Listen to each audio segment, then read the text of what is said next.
وما من دابة في الأرض إلا على الله رزقها ويعلم مستقرها ومستودعها كل في كتاب مبين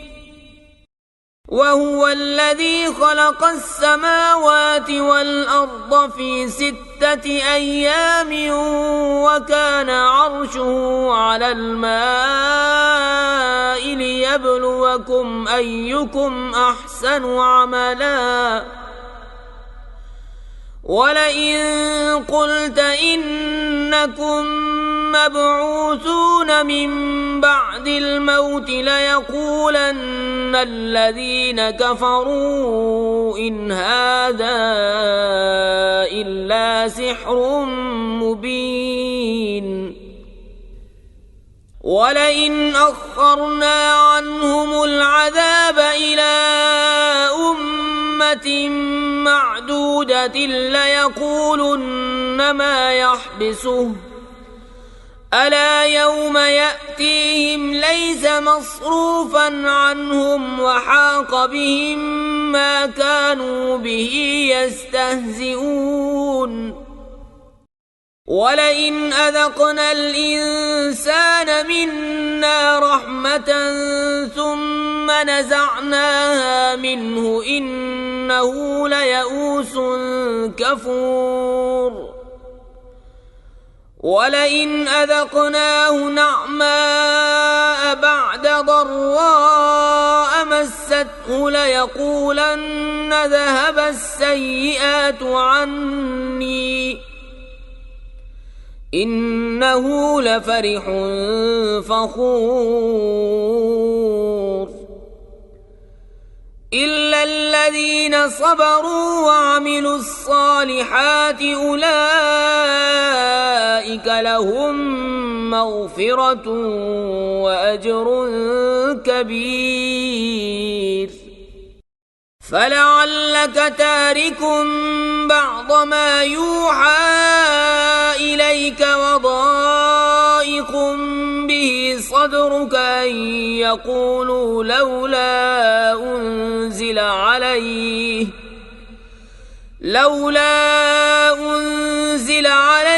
كنز أو جاء معه ملك إنما أنت نذير والله على كل شيء وكيل أم يقولون افتراه قل فأتوا ب10 سور مثله مفتريات وادعوا من استطعتم من دون الله إن كنتم صادقين فإن لم يستجيبوا لكم فاعلموا أنما أنزل بعلم الله وأن لا إله إلا هو فهل أنتم مسلمون من كان يريد الحياة الدنيا وزينتها نوفي إليهم أعمالهم فيها وهم فيها لا يبخسون أولئك الذين ليس لهم في الآخرة إلا النار وحبط ما صنعوا فيها وباطل ما كانوا يعملون أفمن كان على بينة من ربه ويتلوه شاهد منه ومن قبله كتاب موسى إماما ورحمة أولئك يؤمنون به ومن يكفر به من الأحزاب فالنار موعده فلا تك في مرية منه إن إنه الحق من ربك ولكن أكثر الناس لا يؤمنون ومن أظلم ممن افترى على الله كذبا أولئك يعرضون على ربهم ويقول الأشهاد هؤلاء الذين كذبوا على ربهم ألا لعنة الله على الظالمين الذين يصدون عن سبيل الله ويبغونها عوجا وهم بالآخرة هم كافرون أولئك لم يكونوا معجزين في الأرض وما كان لهم من دون الله من أولياء يضاعف لهم العذاب ما كانوا يستطيعون السمع وما كانوا يبصرون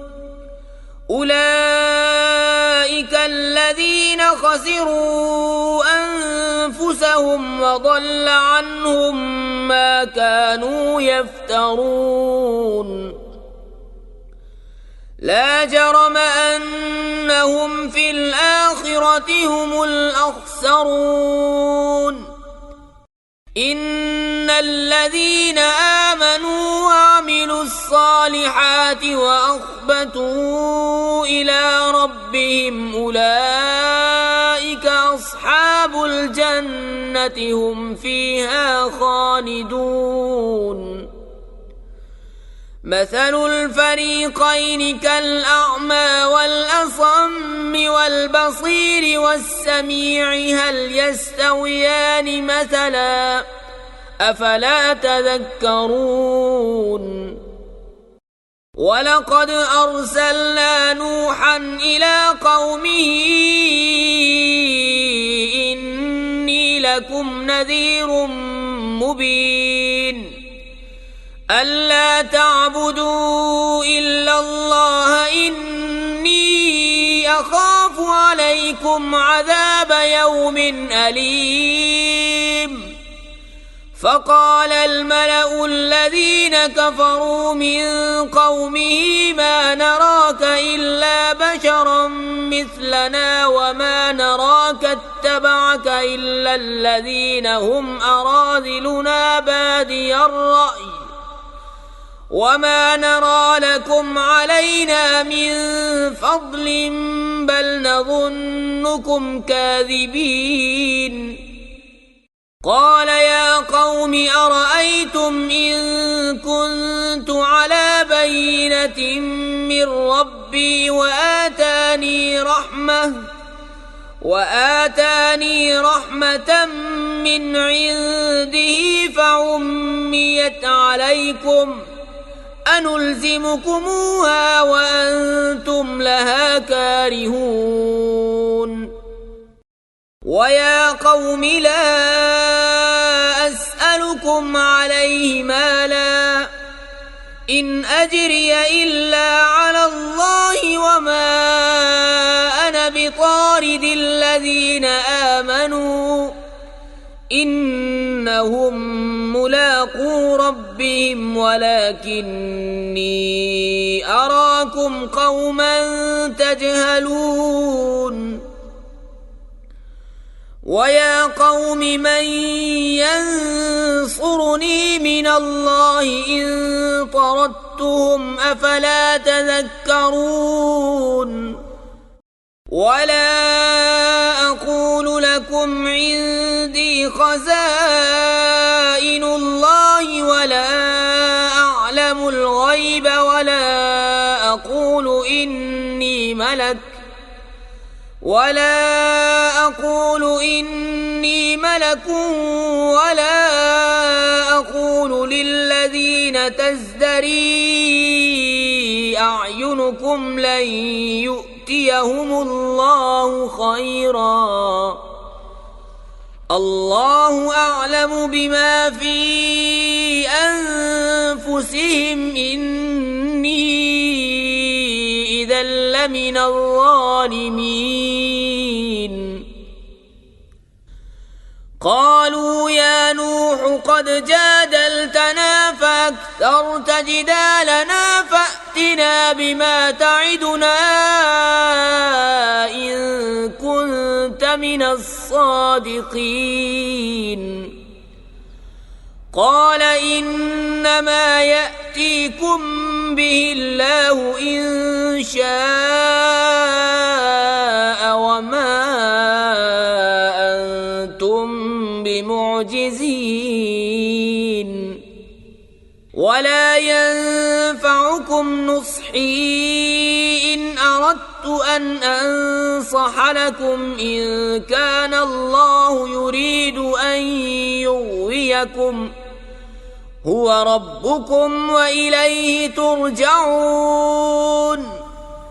أم يقولون افتراه قل إن افتريته فعلي إجرامي وأنا بريء مما تجرمون. وأوحي إلى نوح أنه لن يؤمن من قومك إلا من قد آمن فلا تبتئس بما كانوا يفعلون. واصنع الفلك بأعيننا ووحينا ولا تخاطبني في الذين ظلموا إنهم مغرقون. ويصنع الفلك وكلما مر عليه ملأ من قومه سخروا منه قال إن تسخروا منا فإنا نسخر منكم كما تسخرون. فسوف تعلمون من يأتيه عذاب يخزيه ويحل عليه عذاب مقيم. حتى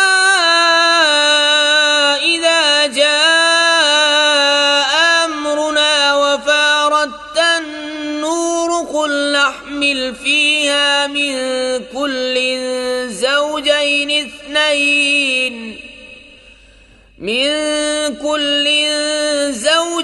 اثنين وأهلك إلا من سبق عليه القول ومن آمن وما آمن معه إلا قليل.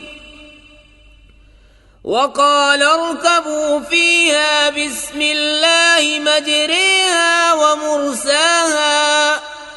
إن ربي لغفور رحيم. وهي تجري بهم في موج كالجبال ونادى نوح ابنه وكان في معزل يا بني اركب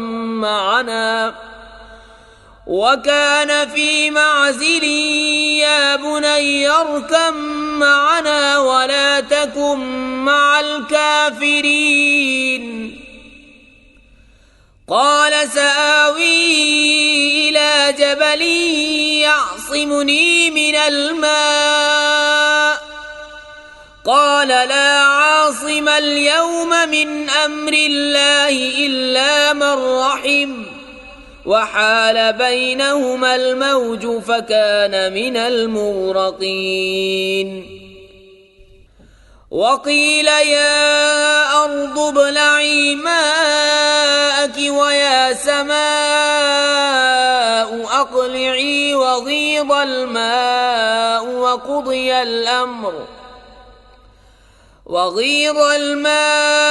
وقضي الأمر واستوت على الجودي وقيل بعدا للقوم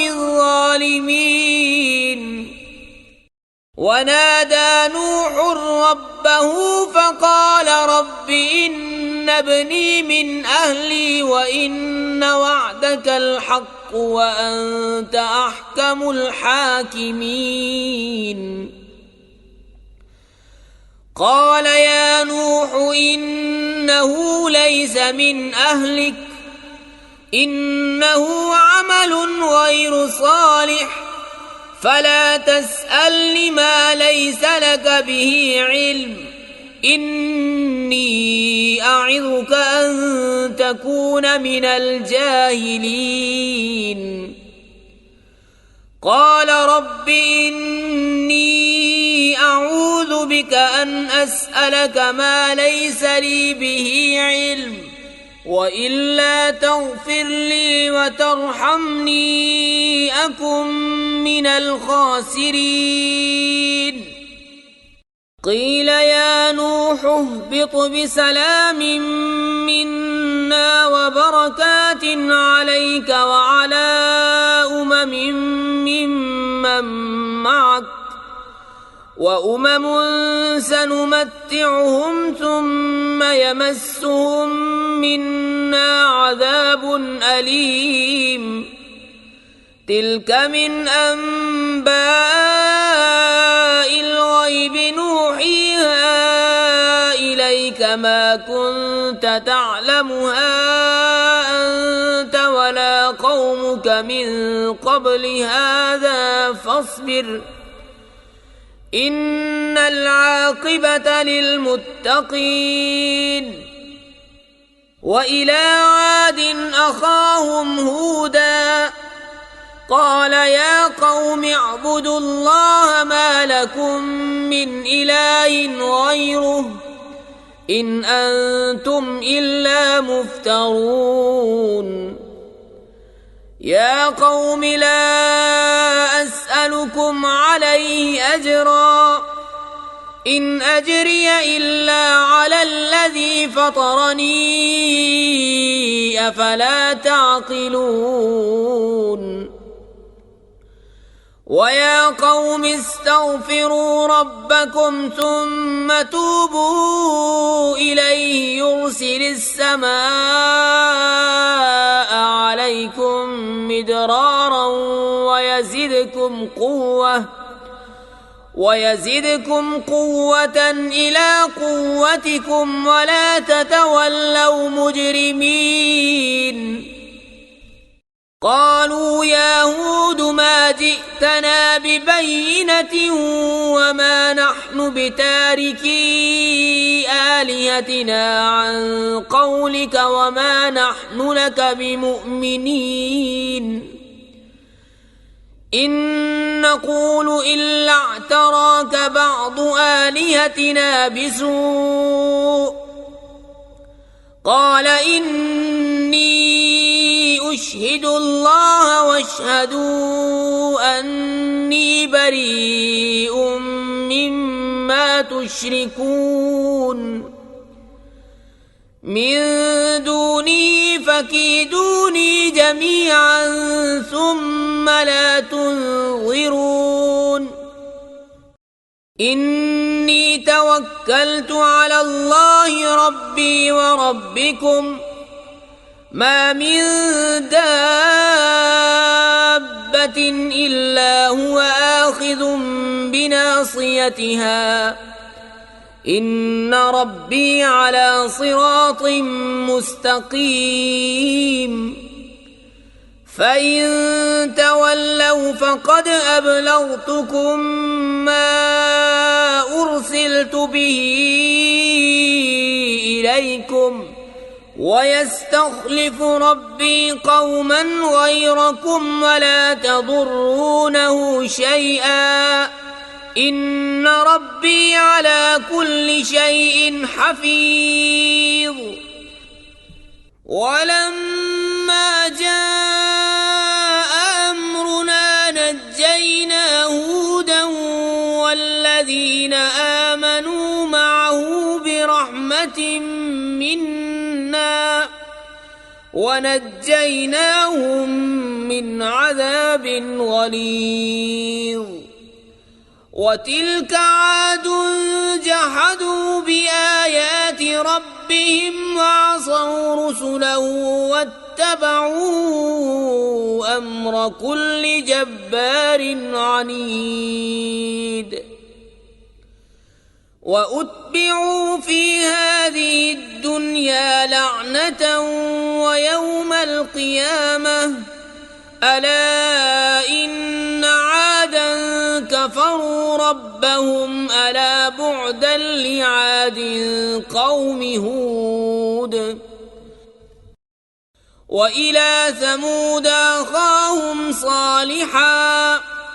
قال يا قوم اعبدوا الله ما لكم من إله غيره هو أنشأكم من الأرض واستعمركم فيها فاستغفروه ثم توبوا إليه إن ربي قريب مجيب قالوا يا صالح قد كنت فينا مرجوا قبل هذا أتنهانا أن نعبد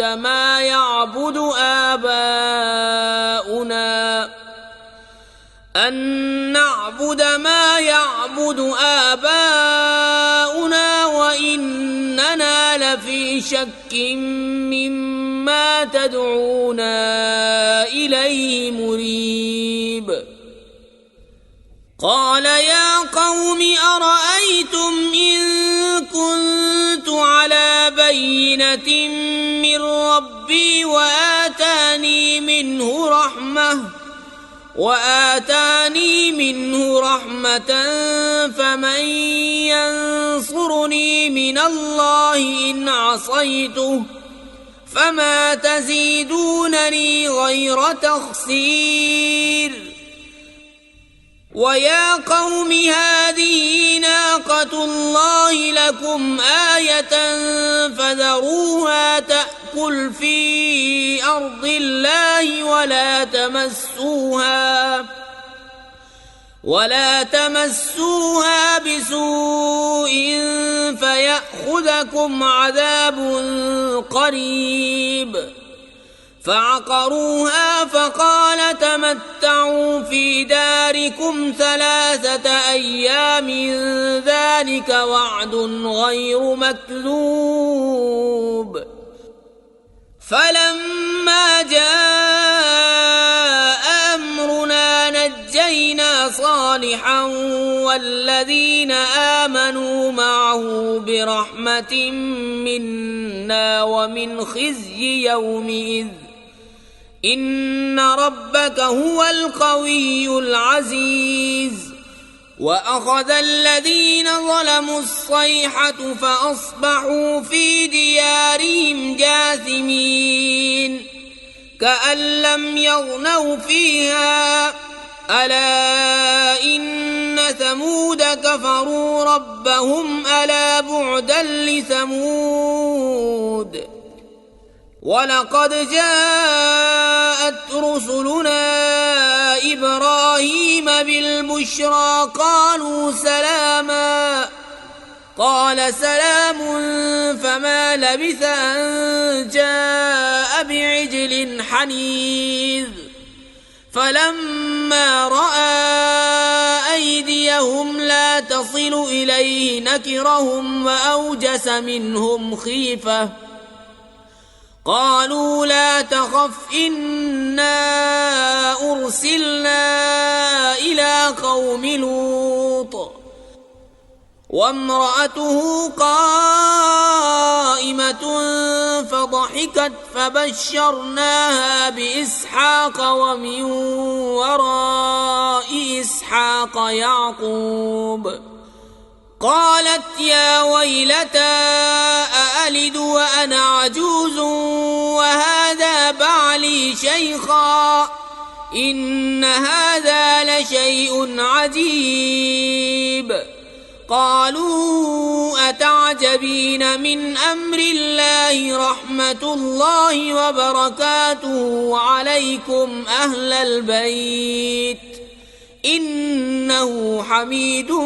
مجيد فلما ذهب عن إبراهيم الروع وجاءته البشرى يجادلنا في قوم لوط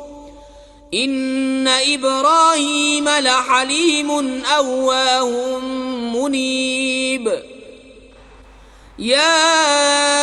إبراهيم أعرض عن هذا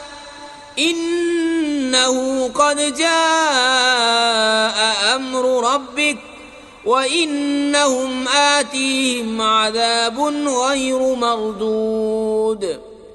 ولما جاءت رسلنا لوطا سيء بهم وضاق بهم ذرعا وقال هذا يوم عصيب وجاءه قومه يهرعون إليه ومن قبل كانوا يعملون السيئات قال يا قوم هؤلاء بناتي هن أطهر لكم فاتقوا الله ولا تخزون في ضيفي أليس منكم رجل رشيد قالوا لقد علمت ما لنا في بناتك من حق وإنك لتعلم ما نريد قال لو أن لي بكم قوة أو آوي إلى ركن شديد قالوا يا لوط إنا رسل ربك لن يصلوا إليك فأسر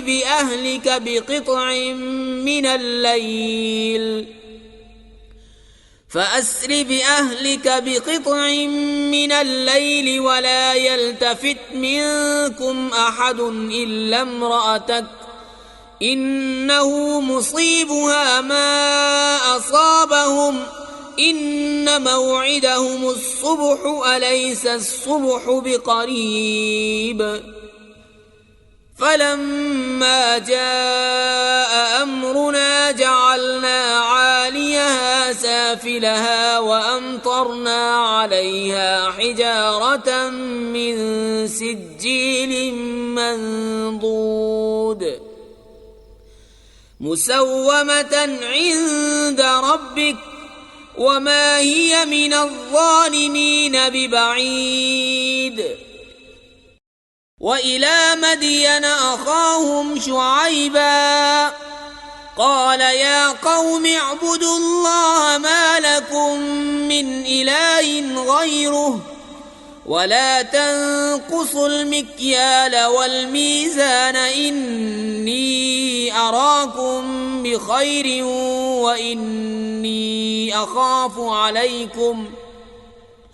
وإني أخاف عليكم عذاب يوم محيط ويا قوم أوفوا المكيال والميزان بالقسط ولا تبخسوا الناس أشياءهم ولا تعثوا في الأرض مفسدين بقية الله خير لكم إن كنتم مؤمنين وما أنا عليكم بحفيظ قالوا يا شعيب أصلاتك تأمرك أن نترك ما يعبد آباؤنا أو أن نفعل في أموالنا ما نشاء إنك لأنت الحليم الرشيد قال يا قوم أرأيتم إن كنت على بينة من ربي ورزقني منه رزقا حسنا وما أريد أن أخالفكم إلى ما أنهاكم عنه إن أريد إلا الإصلاح ما استطعت وما توفيقي إلا بالله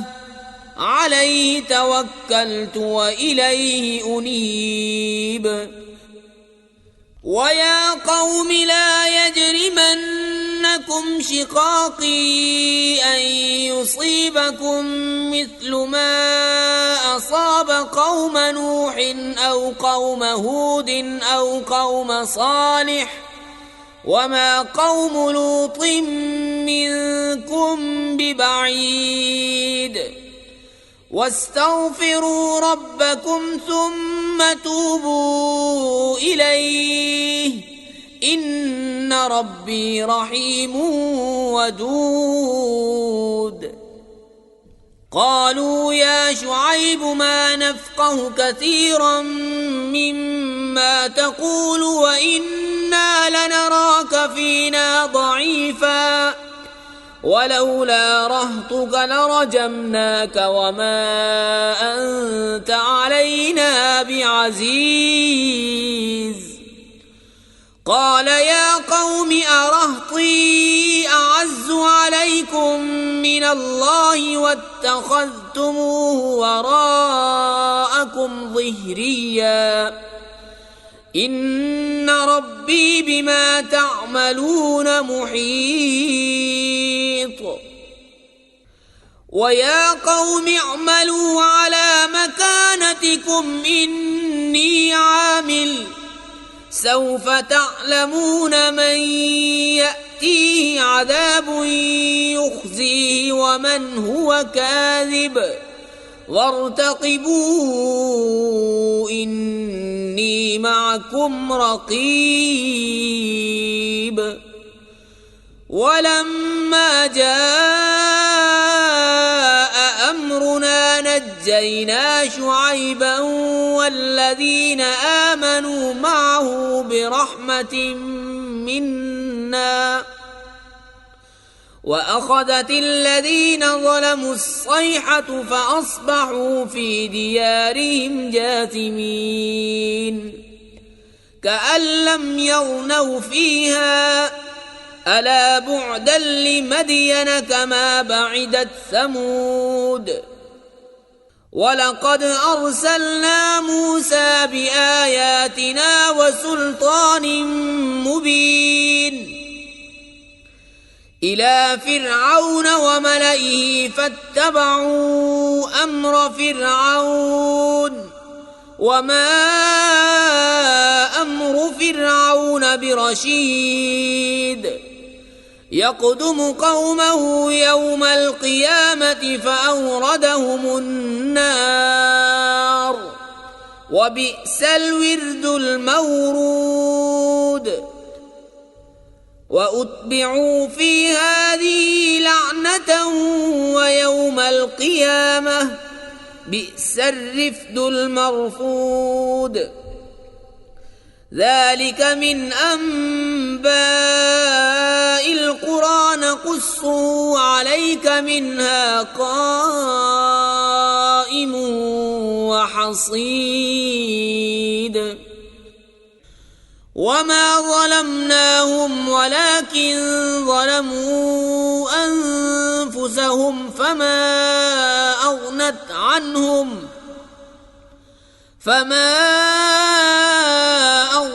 عنهم آلهتهم التي يدعون من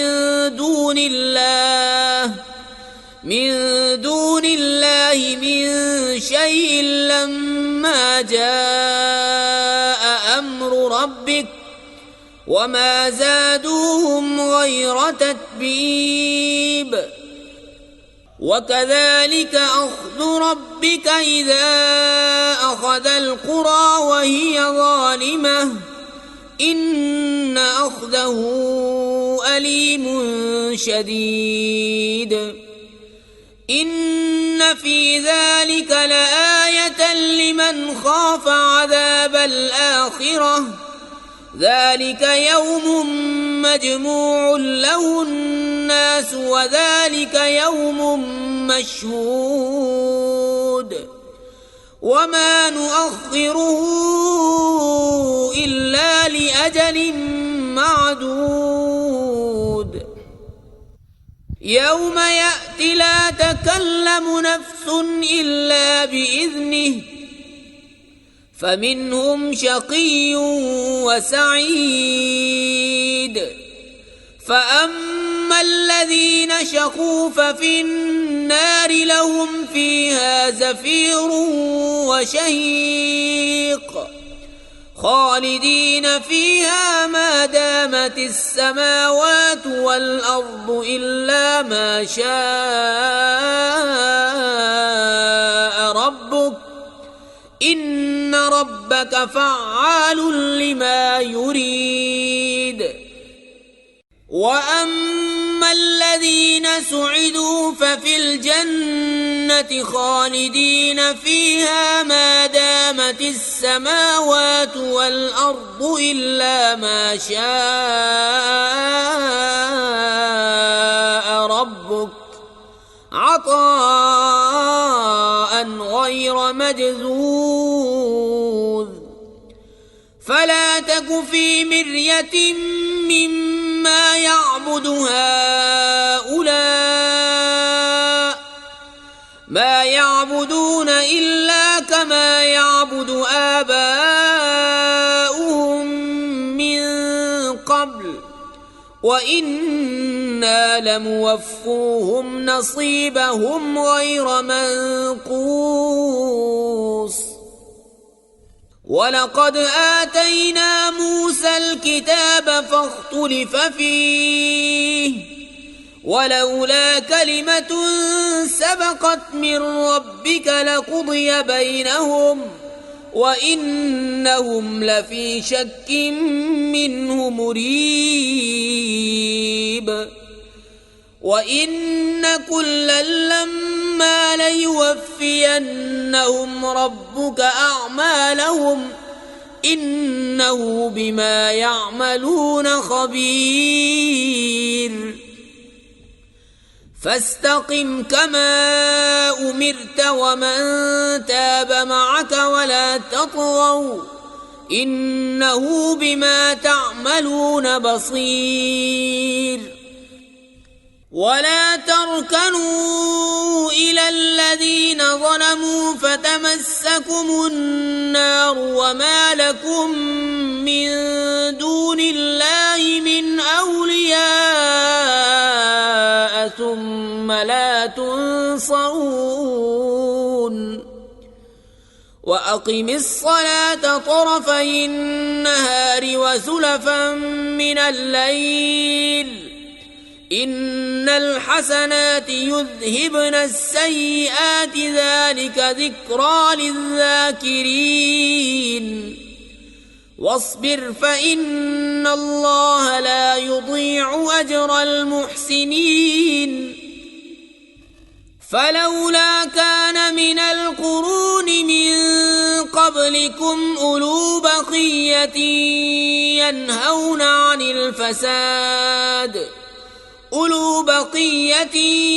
ينهون عن الفساد في الأرض إلا قليلا ممن أنجينا منهم واتبع الذين ظلموا ما أترفوا فيه وكانوا مجرمين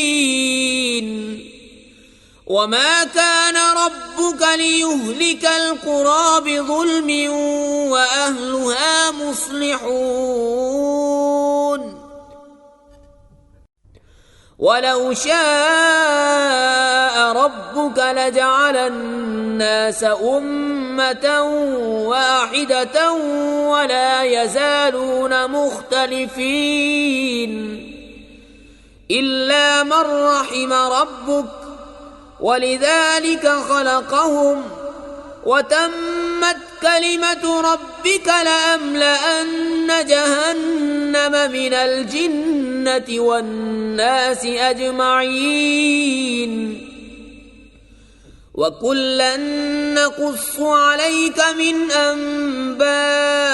الرسل ما نثبت به فؤادك وجاءك في هذه الحق الحق وموعظة وذكرى للمؤمنين. وقل للذين لا يؤمنون اعملوا على مكانتكم إنا عاملون وانتظروا إنا منتظرون. ولله غيب السماوات والأرض وإليه يرجع الأمر كله فاعبده وتوكل عليه وما ربك بغافل عما تعملون. بسم الله الرحمن الرحيم. ألف لام را تلك آيات الكتاب المبين. إنا أنزلناه قرآنا عربيا لعلكم تعقلون. نحن نقص عليك أحسن القصص بما أوحينا إليك هذا القرآن وإن كنت من قبله لمن الغافلين. إذ قال يوسف لأبيه يا أبت إني رأيت 11 كوكبا والشمس والقمر رأيتهم لي ساجدين. قال يا بني لا تقصص رؤياك على إخوتك فيكيدوا لك كيدا إن الشيطان للإنسان عدو مبين. وكذلك يجتبيك ربك ويعلمك من تأويل الأحاديث ويتم نعمته عليك وعلى آل يعقوب كما أتمها على أبويك من قبل إبراهيم وإسحاق إن ربك عليم حكيم. لقد كان في يوسف وإخوته آيات للسائلين إذ قالوا ليوسف وأخوه أحب إلى أبينا منا ونحن عصبة إن أبانا لفي ضلال مبين. اقتلوا يوسف أو اطرحوه أرضا يخل لكم وجه أبيكم وتكونوا من بعده قوما صالحين. قال قائل منهم لا تقتلوا يوسف وألقوه في غيابة الجب يلتقطه بعض السيارة إن كنتم فاعلين. قالوا يا أبانا ما لك لا تأمنا على يوسف وإنا له لناصحون. أرسله معنا غدا يرتع ويلعب وإنا له لحافظون. قال إني ليحزنني أن تذهبوا به وأخاف أن يأكله الذئب وأنتم عنه غافلون. قالوا لئن أكله الذئب ونحن عصبة إنا إذا لخاسرون. فلما ذهبوا به وأجمعوا أن يجعلوه في غيابة الجب وأوحينا إليه لتنبئنهم بأمرهم هذا وهم لا يشعرون وجاءوا أباهم عشاء يبكون قالوا يا أبانا إنا ذهبنا نستبق وتركنا يوسف عند متاعنا فأكله الذئب وما أنت بمؤمن لنا ولو كنا صادقين وجاءوا على قميصه بدم كذب قال بل سولت لكم أنفسكم أمرا فصبر جميل والله المستعان على ما تصفون وجاءت سيارة فأرسلوا واردهم فأدلى دلوه قال يا بشرى هذا غلام وأسروه بضاعة والله عليم بما يعملون وشروه بثمن بخس دراهم معدودة وكانوا فيه من الزاهدين وقال الذي اشتراه من مصر لامرأته أكرمي مثواه عسى أن ينفعنا أو نتخذه ولدا وكذلك مكنا ليوسف في الأرض ولنعلمه من تأويل الأحاديث والله غالب على أمره ولكن أكثر الناس لا يعلمون ولما بلغ أشده آتيناه حكما وعلما وكذلك نجزي المحسنين وراودته التي هو في بيتها عن نفسه وغلقت الأبواب وقالت هيت لك قال معاذ الله إنه ربي أحسن مثواي إنه لا يفلح الظالمون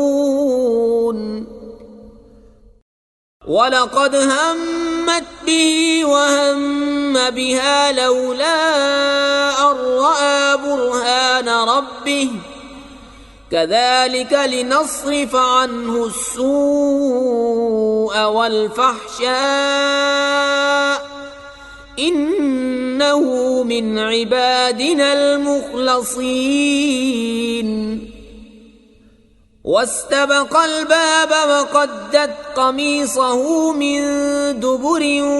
وألف يا سيدها لدى الباب قالت ما جزاء من أراد بأهلك سوءا إلا أن يسجن أو عذاب أليم قال هي راودتني عن نفسي وشهد شاهد من أهلها إن كان قميصه قد من قبل فصدقت وهو من الكاذبين وإن كان قميصه قد من دبر فكذبت وهو من الصادقين فلما رأى قميصه قد من دبر قال إنه من كيدكن إن كيدكن عظيم. يوسف أعرض عن هذا واستغفري لذنبك إنك كنت من الخاطئين. وقال نسوة في المدينة امرأة العزيز تراود فتاها عن نفسه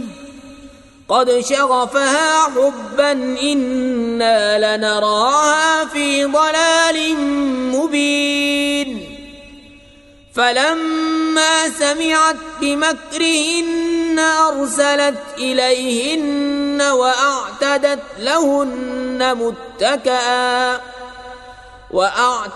لهن متكأ وآتت كل واحدة منهن سكينا وقالت اخرج عليهن. فلما رأينه أكبرنه وقطعن أيديهن وقلن حاش لله ما هذا بشرا إن هذا إلا ملك كريم. قالت فذلكن الذي لمتنني فيه ولقد راودته عن نفسه فاستعصم ولئن لم يفعل ما آمره ليسجنن وليكونن من الصاغرين. قال رب السجن أحب إلي مما يدعونني إليه وإلا تصرف عني كيدهن أصب إليهن وأكن من الجاهلين. فاستجاب له ربه فصرف عنه كيدهن إنه هو السميع العليم. ثم بدا لهم من بعد ما رأوا الآيات ليسجننه حتى حين. ودخل معه السجن فتيان قال أحدهما إني أراني أعصر خمرا وقال الآخر إني أراني أحمل فوق رأسي خبزا تأكل الطير منه نبئنا بتأويله إنا نراك من المحسنين. قال لا يأتيكما طعام ترزقانه إلا نبأتكما بتأويله قبل أن يأتيكما ذلكما مما علمني ربي إني تركت ملة قوم لا يؤمنون بالله وهم بالآخرة هم كافرون واتبعت ملة آبائي إبراهيم وإسحاق ويعقوب ما كان لنا أن نشرك بالله من شيء ذلك من فضل الله علينا وعلى الناس ولكن أكثر الناس لا يشكرون. يا صاحبي السجن أأرباب متفرقون خير أم الله الواحد القهار. ما تعبدون من دونه إلا أسماء سميتموها أنتم وآباؤكم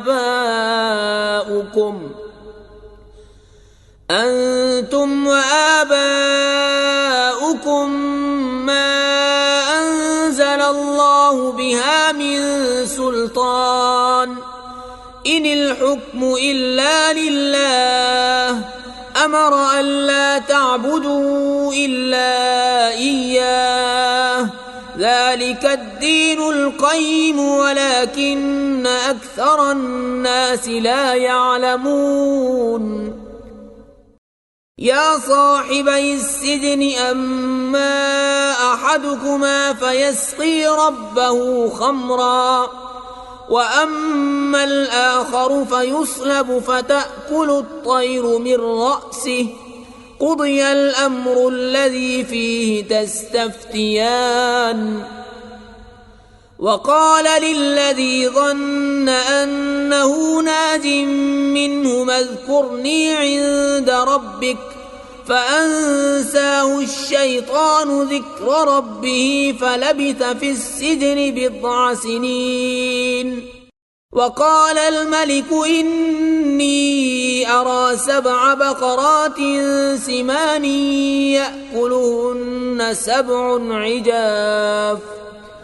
يأكلهن سبع عجاف و7 سنبلات خضر وأخر يابسات يا أيها الملأ وافتوني في رؤياي إن كنتم للرؤيا تعبرون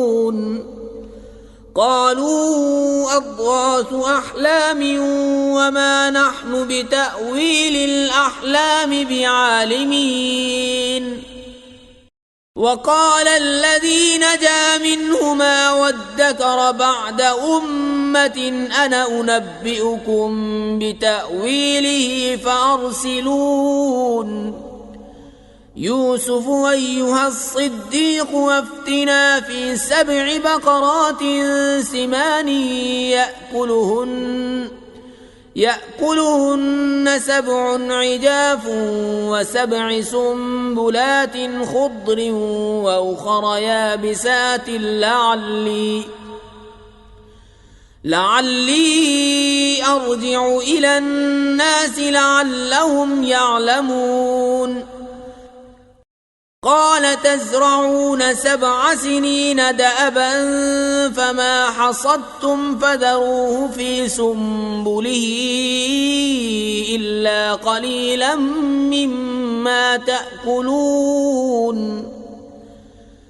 ثم يأتي من بعد ذلك 7 شداد يأكلن ما قدمتم لهن إلا قليلا مما تحصنون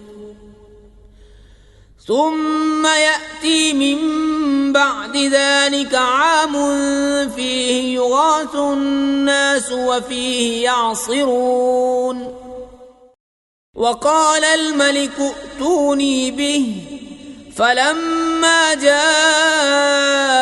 الرسول قال ارجع إلى ربك فاسأله ما بال النسوة اللاتي قطعن أيديهن إن ربي بكيدهن عليم قال ما خطبكن إذ راوتن يوسف عن نفسه قلنا حاش لله ما علمنا عليه من سوء قالت امرأة العزيز الآن حصحص الحق أنا راودته عن نفسه وإنه لمن الصادقين ذلك ليعلم أني لم أخنه بالغيب وأن الله لا يهدي كيد الخائنين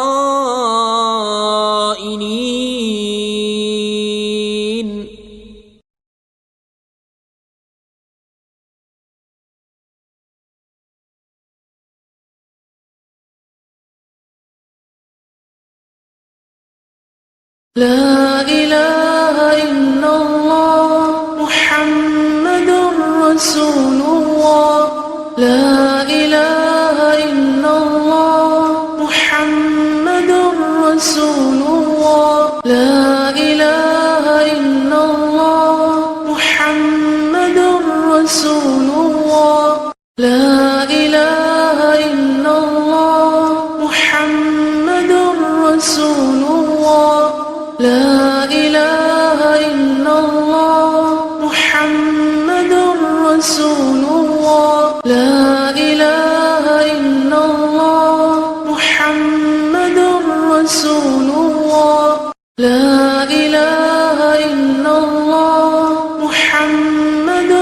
رسول الله. لا